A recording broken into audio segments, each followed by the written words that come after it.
What up, guys? Your boy Carthus, and we're back with another one. Now today I did try my hand at a bleed build. I didn't really have the gear for it, but I had it in mind that I wanted to do it, so we're doing it. Now this build is actually really fun. I was very surprised the more I played with it. At first I felt like it was kind of like you know, but the more I played with it and started to understand the rhythm of it, I was like, wow, this is actually a lot of fun. You're dashing around, just constantly putting dots on everything. And we're not using flay, we're using lunging strikes. So I wanted to step away from flay because I feel like if you're going to do a bleed build, you're probably going to use flay, but I wanted to try something different. It is the beta, they're going to delete my character, so I might as well just do whatever I can. Like I said, I didn't really have the gear for this, but I didn't need it because this build was just very strong by itself. As you can see, we're doing incredible damage even without being geared for it. Let's go ahead and get into that build, guys.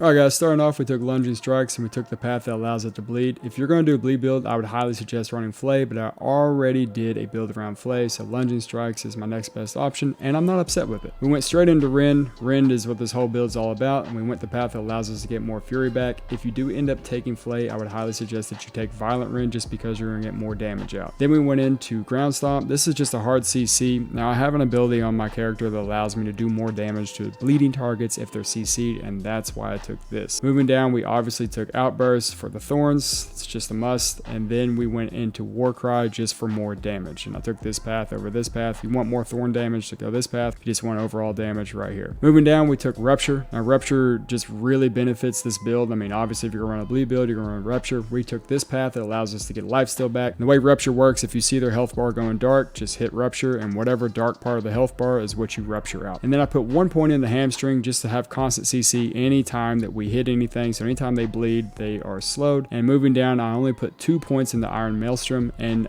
the reason is because the last point is not needed. You only need 1 point or 2 points in this in total, and this is a really strong ultimate. It may not be as strong as the other ones, but it is really nice. Let's go ahead and get into the armor, guys.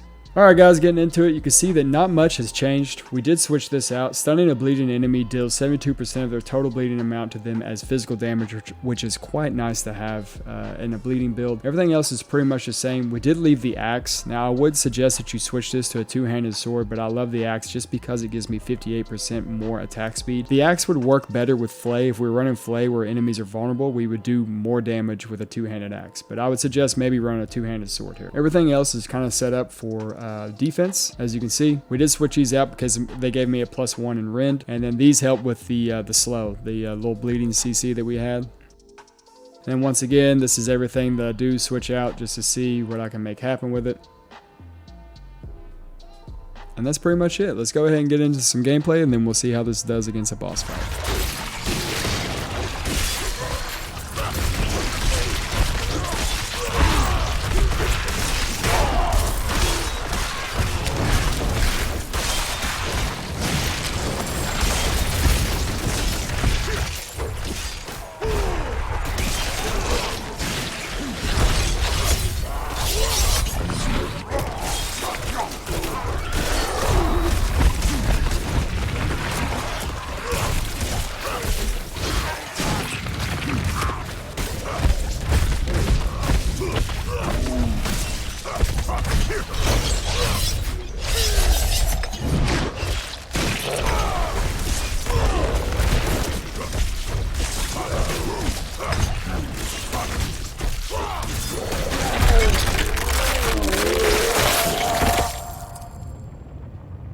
Alright guys, that pretty much sums it up. If you enjoyed it, please like, subscribe, and comment. It helps this channel out a lot, and it helps me out a lot. In the future, I will continue to make builds like this as soon as the game comes out. I'm going to hyper-focus on the Barb. For now, I'm streaming Monday through Friday. If you guys want to come and ask me questions or just watch me play some random game, please stop on by. Anyways, you guys have a great day, and I'll see you in the future. Later, guys.